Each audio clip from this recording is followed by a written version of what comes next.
الحمد لله الذي لم يزل ولم يزال حيا قيوما قادرا سميعا بصيرا. أما بعد، قال النبي صلى الله عليه وسلم: لا تسبوا الأموات فإنهم قد أفضوا إلى ما قدموا، أو كما قال عليه الصلاة والسلام. بخاری شریف کی حدیث مبارکہ ہے. نبی اکرم صلی اللہ علیہ وسلم نے ارشاد فرمایا: لا تسبوا الاموات، کہ تم مردوں کو برا بھلا نہ کہو. فإنہم قد افضوا الی ما قدموا، اس لیے کہ انہوں نے جو آگے بھیجا وہ پا لیا. اس حدیث مبارکہ کے اندر نبی اکرم صلی اللہ علیہ وسلم مردوں کو برا بھلا کہنے سے منع فرما رہے ہیں.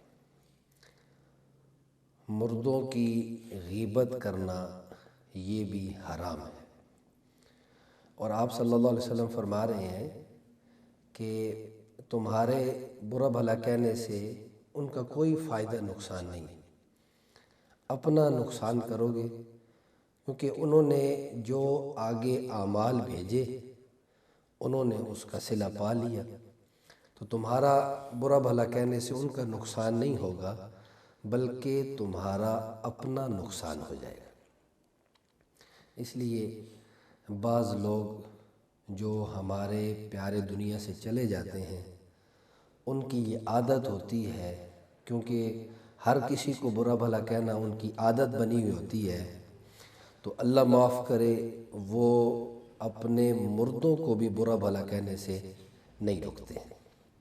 تو یہ ایک بہت بری عادت ہے، اور یہ ایک بہت بڑا انسان کے اندر عیب ہے کہ بعض لوگ ہمارے پاس آتے ہیں اور کہتے ہیں جی بس وہ دنیا سے چلا تو گیا ہے لیکن غیبت ہو جائے گی، لیکن وہ یہ اس طرح اس کے اندر یہ بری عادت تھی. تو اس طرح کہنے سے بھی تو وہ برائی تو ہو گئی اس کی. کیا اس طرح کہنے سے وہ کیا نام ہے برائی کرنے والوں میں شامل نہیں ہوگا؟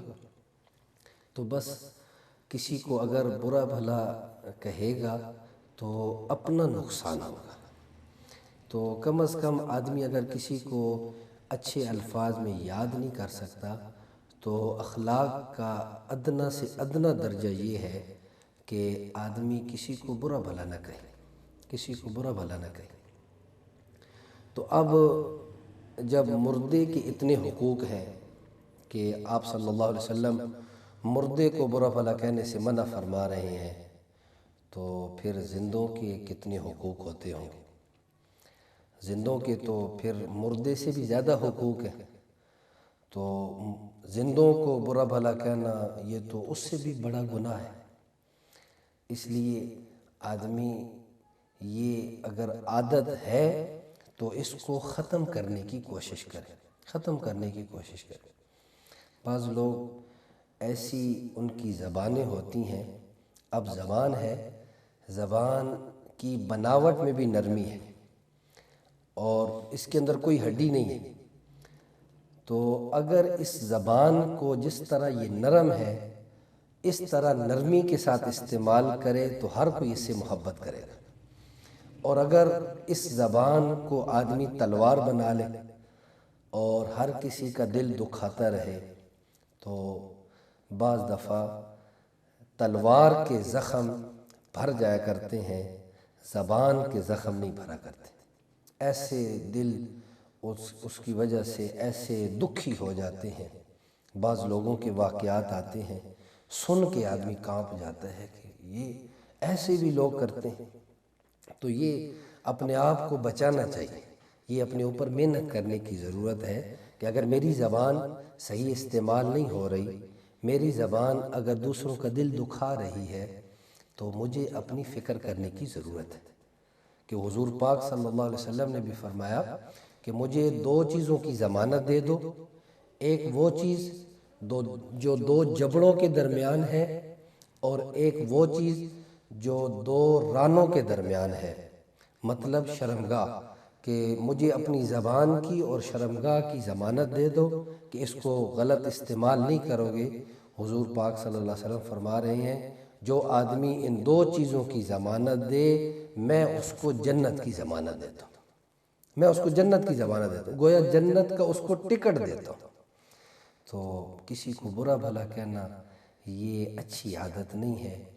بعض لوگ کوئی نیا نیا دین پر آتا ہے اسے تانے دیتے ہیں کہ بڑے نمازی بنے پھرتے ہو، یا بعض ایسے زبان سے ایسے الفاظ نکالتے ہیں جس کی وجہ سے بعض دفعہ شریعت کے کسی حکم کی گستاخی ہو جاتی ہے۔ مثال کے طور پر اگر کسی آدمی سے کوئی برائی ہو جائے، کوئی غلطی ہو جائے، کوئی گناہ ہو جائے، اب گناہوں سے معصوم جو ہستی ہیں وہ انبیاء علیہ السلام ہیں، باقی تو ہر کسی سے کوئی نہ کوئی گناہ ہو سکتا ہے، گناہوں سے معصوم تو انبیاء ہیں، تو باقی انسانیت ہے، عام لوگ ہیں، ان سے کوئی نہ کوئی غلطی ہو سکتی ہے۔ تو بعض لوگ اگر کسی سے غلطی ہو جائے تو اسے ایسا تانا دیتے ہیں۔ بعض لوگوں کی زبانوں سے میں نے سنا کہ غلطی کرنے والے نے بیچارے نے داڑھی رکھی ہوئی تھی اور اسے کہتے ہیں اپنے کام دیکھ اور داڑھی دیکھ، داڑھی رکھ کے تو یہ کام کرتا ہے۔ اب داڑھی رکھنا یہ حضور پاک صلی اللہ علیہ وسلم کی سنت ہے، اور بعض احادیث سے پتہ چلتا ہے کہ داڑھی رکھنا واجب ہے۔ تو اب یہ اس کو کہتا ہے جی داڑھی رکھی ہوئی ہے اور ساتھ یہ کام کرتے، اب اس میں داڑھی کا کیا قصور ہے؟ تو یہ اپنی زبان سے حضور پاک صلی اللہ علیہ وسلم کی سنت کی گستاخی کر رہا ہے۔ بعض لوگ کہتے ہیں کہ یہ اس نے حج بھی کیا ہوا اور اس کے یہ کام دیکھے، تو بھائی حج اس نے کیا ہوا ہے، اس نے ایک اللہ کا فرض ادا کیا ہوا ہے، اور تم اسی عبادت کو، اللہ کی عبادت کو اس کے ساتھ ایسے تم جوڑ رہے ہو کہ گویا تم حضور اللہ کے حکم کا مذاق اڑا رہے ہو۔ دیکھو جی اس نے حج کیا ہوا ہے اور یہ کام کرتا ہے، بھائی حج کا کیا قصور ہے؟ انسان سے گناہ ہو جاتا ہے۔